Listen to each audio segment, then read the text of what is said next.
Bonjour team de première secondaire, dans cette nouvelle vidéo de chimie, la dissolution. Et si je vous disais que chaque fois que vous buvez un soda, respirez ou cuisinez, vous assistez à un phénomène chimique fascinant. Oui, c'est partout autour de nous, dans notre verre, dans l'eau des poissons, même dans notre corps. Aujourd'hui, on plonge dans le monde invisible de la dissolution. Ce processus qui transforme un solide, un liquide ou un gaz en solution. Prêt à découvrir la science derrière le sel qui disparaît dans l'eau, les bulles des boissons gazeuses et même l'air que respirent les poissons? C'est parti! La chimie, en fait, elle est absolument partout autour de nous, souvent bien cachée, juste sous notre nez. Elle est à l'œuvre dans des tas de processus du quotidien. Alors aujourd'hui, on va lever le voile sur un de ses secrets les plus communs, un phénomène qui se passe tout le temps, sans même qu'on y fasse attention.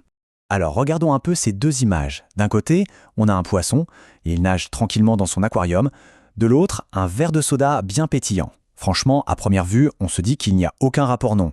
Et pourtant, ils partagent un secret chimique, un secret fondamental.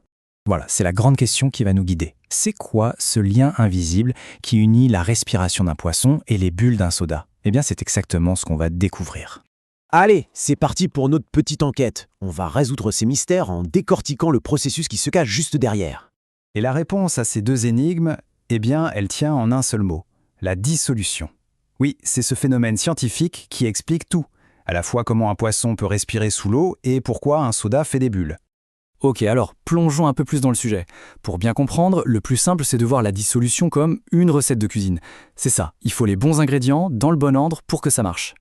Prenons un exemple que tout le monde connaît, le sel et l'eau. L'eau de mer, c'est l'exemple naturel parfait. Pensez au marais salant. On laisse l'eau s'évaporer et hop, on récolte le sel. Ça prouve bien une chose, le sel était là depuis le début, simplement invisible, complètement mélangé à l'eau. Alors, voilà la recette de base, super simple, en 3 étapes. D'abord, étape 1, on part d'un solvant. C'est le liquide principal, par exemple l'eau. Ensuite, étape 2, on y ajoute un soluté. C'est la substance qui va se dissoudre, notre sel quoi. Et enfin, étape 3, on obtient une solution, le mélange final, bien homogène, dans notre cas, de l'eau salée. Solvant, soluté, solution, retenez bien ces 3 mots, ils sont la clé de... Ok, définissons ça un peu plus clairement.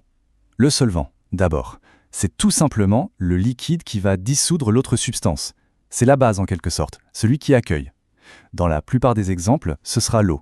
L'eau est tellement efficace qu'on l'appelle parfois le solvant universel, même si, on va le voir, ce titre est un peu exagéré. Ensuite, on a le soluté. Ça, c'est la substance qui est dissoute par le solvant.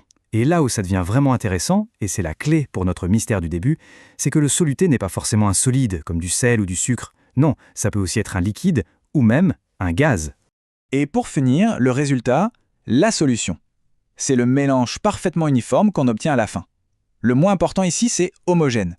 Ça veut dire que tout est si bien mélangé qu'on ne peut plus distinguer les différents composants à l'œil nu. Le sel n'a pas disparu, il s'est juste intégré, fondu dans l'eau. Bon, maintenant qu'on a les bases, allons un peu plus loin. Parce que la dissolution, ce n'est pas juste des trucs solides dans de l'eau. Oh non, c'est bien plus vaste que ça. Et nous revoilà à notre mystère du début. Les boissons gazeuses? Eh bien, le soluté, c'est un gaz, le dioxyde de carbone. Il est dissous dans le solvant, qui est l'eau. Et quand on ouvre la bouteille, pshhh, le gaz s'échappe et ça fait des bulles. Pour les poissons, c'est exactement le même principe. Ils respirent le dioxygène, un autre gaz, qui est déjà dissous dans l'eau. Le soluté, c'est l'oxygène, le solvant, c'est l'eau. Et voilà, mystère résolu. Mais du coup, une question se pose. Est-ce que n'importe quoi peut se dissoudre dans n'importe quoi d'autre? Est-ce que l'eau, notre fameux solvant universel, peut vraiment tout dissoudre? La réponse, évidemment, c'est non. L'exemple le plus connu, c'est l'huile et l'eau. On a beau agiter la bouteille dans tous les sens, au final, les deux liquides finissent toujours par se séparer. Ils forment ce qu'on appelle un mélange hétérogène. On dit qu'ils sont non miscibles. Bref, la dissolution, là, ça ne marche pas. Donc, le point crucial à retenir, c'est que le choix du solvant est essentiel. C'est un peu comme choisir le bon outil pour le bon bricolage. L'huile, qui ne veut pas se mélanger à l'eau, eh bien, elle se dissout parfaitement dans un autre solvant, comme l'essence de térébenthine. Et là, on obtient bien une solution homogène. Et maintenant, on arrive à la partie la plus surprenante, je trouve. Une sorte de révélation finale qui montre que la dissolution, c'est bien plus qu'un simple mélange physique. La question qu'on doit se poser est la suivante. Quand on dissout quelque chose, est-ce que c'est juste un mélange physique, un peu comme mélanger des billes et du sable, ou est-ce que c'est une vraie interaction chimique entre le solvant et le soluté? Et ce graphique, il nous donne la réponse de façon éclatante. Il montre ce qui arrive à la température quand on dissout différentes choses dans l'eau. Regardez, avec de la soude caustique, hop, la température grimpe. Avec du nitrate de potassium, au contraire, elle chute carrément. Et avec notre bon vieux sel de cuisine, eh bien, ça ne bouge quasiment pas. Un simple mélange physique ne pourrait jamais expliquer de tels changements. Et bien sûr, il y a des noms pour ça. Une dissolution qui libère de la chaleur, qui fait chauffer le mélange, comme avec la soude, on appelle ça exothermique. Exo, ça veut dire vers l'extérieur. À l'inverse, une dissolution qui absorbe la chaleur de son environnement et qui donc refroidit le tout, ça s'appelle endothermique. Endo pour vers l'intérieur. C'est exactement le principe des poches de froid instantanées qu'on trouve en pharmacie.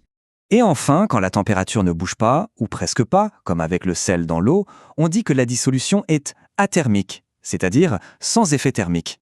Alors, pour résumer, qu'est-ce qu'on a découvert? Premièrement, la dissolution a 3 acteurs, le soluté, le solvant et la solution. Deuxièmement, ça explique des choses de tous les jours, comme les sodas qui pétillent ou les poissons qui respirent. Troisièmement, le choix du solvant est super important. Et enfin, le plus fou, la dissolution, c'est un vrai processus chimique qui peut changer la température. Maintenant que le secret de la dissolution n'en est plus un, une dernière question se pose. Quelle autre chimie invisible se cache tout autour de nous dans notre quotidien? C'est une bonne invitation, je pense, à regarder le monde qui nous entoure avec un œil un peu plus curieux.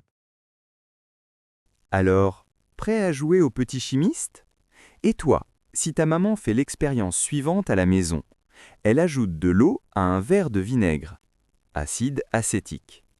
Qu'appelle-t-on ce mélange homogène? Laisse ta réponse en commentaire et partage cette vidéo à un ami curieux. شكراً على المشاهدة. إذا عجبك الفيديو لا تنسى الاشتراك في القناة، قناة بروفي التعليمية.